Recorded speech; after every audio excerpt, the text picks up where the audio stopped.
राज्यात पहिलीपासून हिंदी शिकवण्याच्या निर्णयाला वाढता विरोध लक्षात घेता आता शिक्षण मंत्री दादा भुसेंनी पुन्हा सारवासारव करण्याचा प्रयत्न केलाय। हिंदीला पहिली आणि दुसरीला हिंदी या विषयाचं मौखिक शिक्षण दिलं जाईल असं ते म्हणाले।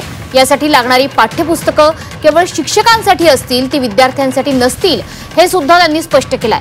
मात्र याबाबत कोणताही लेखी आदेश आपण काढलेला नसल्याचं त्यांनी सांगितलंय।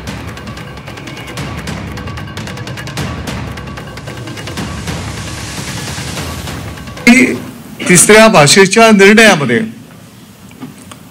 इयत्ता पहिली दुसरी करता मौखिक शिक्षण आपले शिक्षक बांधव त्या ठिकाणी विद्यार्थ्यांना देतील।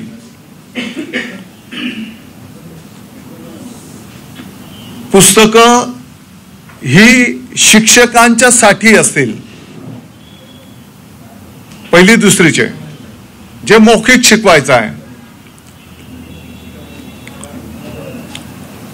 अशा पद्धतीचं त्या ठिकाणी नियोजन असणार आहे। दरम्यान आदित्य ठाकरेंनी सुद्धा ट्विट करत दादा भुसे यांना प्रत्युत्तर दिलंय।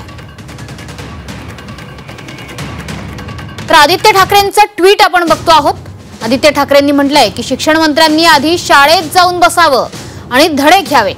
आधीच पहिलीतल्या मुलांना 3 भाषा शिकवण्याची सक्ती, त्यात पुस्तकही नाही तर मौखिक अभ्यास। हे सरकार चालवतायत की कॉमेडी शो?